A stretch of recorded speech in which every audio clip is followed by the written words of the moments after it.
Christmas దినాల్లో మన ఇంటి మీద పెట్టినది స్టార్. ఈ స్టార్ ఐదుగురిని సూచిస్తూ ఉంది. మొట్టమొదటి ఏమంటే మరియా, యోసేపు, గొర్రెల కాపరులు, జ్ఞానులు, దేవదూతలు.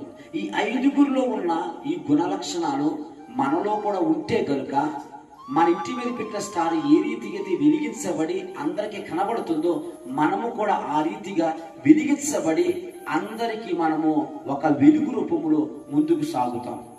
ఆ స్టార్కి 5 కోణాలు ఉంటాయి. ఆ 5 కోణాల్లో మొదటి కోణం గురించి నేను మీతో మాట్లాడాలని ఆశపడుతూ ఉన్నాను. ఈ మొదటి కోణము ఎవరిని సూచిస్తుందంటే గనుక మరియమ్మను సూచిస్తూ ఉంది. మరియమ్మ ఎవరో మనకు బాగా తెలుసు. యేసుక్రీస్తు ప్రభు వారికి జన్మనిచ్చిన తల్లి, అందరిలో కొంటే దయ కలిగిన వ్యక్తి. ఈ మరియ గురించి బైబిల్ గ్రంథం ఏమని సెలవిస్తూ ఉందంటే గనక చూద్దాం ఒకసారి. లూకా సువార్త 1వ అధ్యాయము 46వ వచనము ఈ రీతిగా సెలవిస్తుంది. అప్పుడు మరియ ఇక్కడ నా ప్రాణము ప్రభువును గణపరుస్తూ ఉంది అని చెప్తారు. లోక పాపమును మోసుకుని పోతున్న దేవుని యొక్క గొర్రె పిల్ల ఆ పరలోక మహిమను విడిచిపెట్టి ఈ భూమి మీదకి రావడానికి, మానవుడు చేసిన జన్మ పాపాన్ని కర్మ పాపాన్ని కొట్టివేయడానికి ఎవరి గర్భాన్ని వాడుకున్నాడు అంటే గనక మరియమ్మ గర్భాన్ని వాడుకున్నాడు.